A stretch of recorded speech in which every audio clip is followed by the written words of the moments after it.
We begin in the Middle East. Israeli Prime Minister Benjamin Netanyahu has accused the United States of withholding weapons needed for the war in Gaza.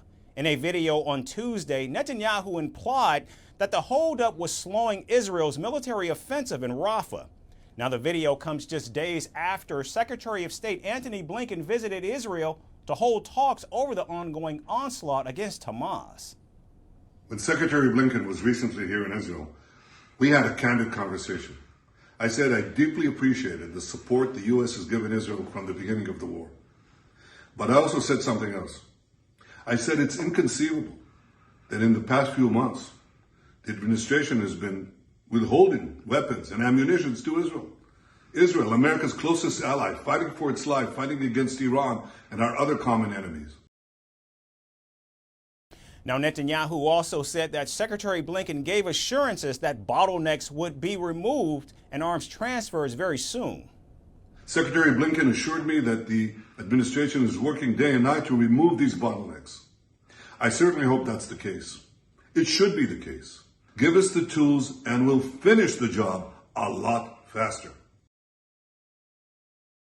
Now, Netanyahu did not mention exactly which weapons Washington was holding back, and the Israeli military has also declined to comment on the remarks. Secretary of State Blinken says President Joe Biden has in fact delayed the delivery of heavy bombs to Israel since last month over concerns about the increased killing of civilians in Gaza. We, as you know, are continuing to review one shipment that President Biden has talked about with regard to 2,000-pound bombs because of our concerns about their use in a densely populated area. Like Rafah, that remains under review. But everything else is moving as it normally would move. And again, with the perspective of making sure that Israel has what it needs to defend itself against this multiplicity of challenges. Secretary Blinken also said that Netanyahu has to do much more to protect civilian lives in Gaza. America's top diplomat went on to question whether Hamas was looking out for its own interests at the expense of Palestinians. We have to, all of us, put the interests of these many, many innocent families and people first and foremost. And that means that Israel has to do more, continue to do much more, to protect civilians, to make sure that they get the assistance they need. But it first and foremost means that Hamas has to make a decision. Is it actually looking out for the interests of Palestinian people? Is it looking out for its own interests at the expense of the interests of Palestinians who are suffering every single minute?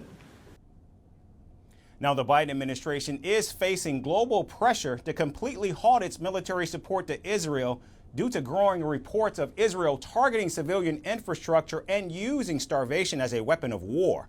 The International Court of Justice has already concluded that there is a plausible risk of genocide in Gaza.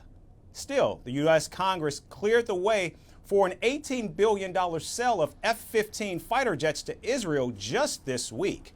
It's also been announced that the White House has canceled a high-level U.S.-Israel meeting on Iran that was scheduled for this coming Thursday in response to the Prime Minister's video.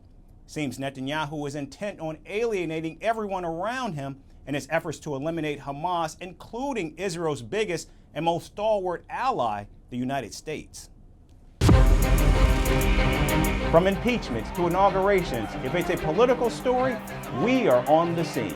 The race for the White House is heating up. We're beating Biden. How dare he say that? If it's breaking news, we're live with the latest coverage. From the White House, the State Department, and Capitol Hill, we know the issues, but above all, we know the players to bring you the latest in-depth analysis on all the key stories that we're covering.